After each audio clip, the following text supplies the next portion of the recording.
Chapter 34. Huck said, "Tom, we can slope, if we can find a rope.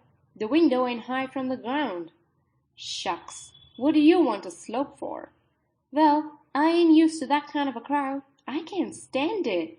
I ain't going down there, Tom." "Oh, bother. It ain't anything. I don't mind it a bit. I'll take care of you." Sid appeared. "Tom," said he, "Auntie has been waiting for you all the afternoon. Mary got your Sunday clothes ready, and everybody's been fretting about you." "Say, ain't this grease and clay on your clothes?" "Now, Mr. City, you just tend to your own business. What's all this blowout about anyway?" "It's one of the widow's parties that she's always having. This time it's for the Welshman and his sons, on account of that scrape they helped her out of the other night.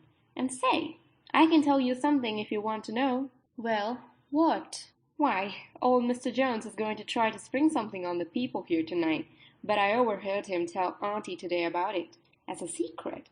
But I reckon it's not much of a secret now. Everybody knows, the widow too, for all she tries to let on she don't. Mr. Jones was bound Huck should be there. Couldn't get along with his grand secret without Huck, you know." "Secret about what, Sid?" "About Huck tracking the robbers to the widow's. I reckon Mr. Jones was going to make a grand time over his surprise, but I bet you it will drop pretty flat." Sid chuckled in a very contented and satisfied way. "Sid, was it you that told?" "Oh, never mind who it was. Somebody told." "That's enough." "Sid, there's only one person in this town mean enough to do that, and that's you. If you had been in Huck's place, you'd have sneaked down the hill and never told anybody on the robbers.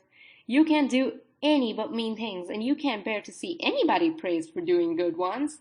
There, no thanks, as the widow says," and Tom cuffed Sid's ears and helped him to the door with several kicks. "Now go and tell Auntie if you dare, and tomorrow you'll catch it." Some minutes later, the widow's guests were at the supper table, and a dozen children were propped up at little side tables in the same room, after the fashion of that country and that day.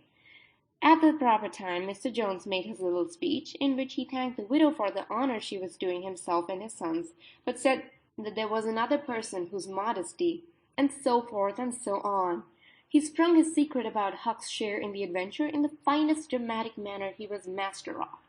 But the surprise it occasioned was largely counterfeit, and not as clamorous and effusive as it might have been under happier circumstances.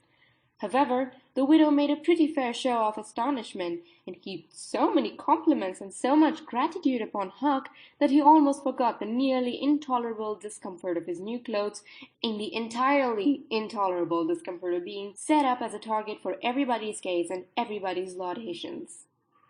The widow said she meant to give Huck a home under her roof and have him educated, and that when she could spare the money she would start him in business in a modest way.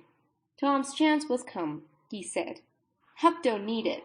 Huck's rich. Nothing but a heavy strain upon the good manners of the company kept back the due and proper complimentary laugh at this pleasant joke. But the silence was a little awkward. Tom broke it. "Huck's got money. Maybe you don't believe it, but he's got lots of it. Oh, you needn't smile. I reckon I can show you. You just wait a minute." Tom ran out of doors.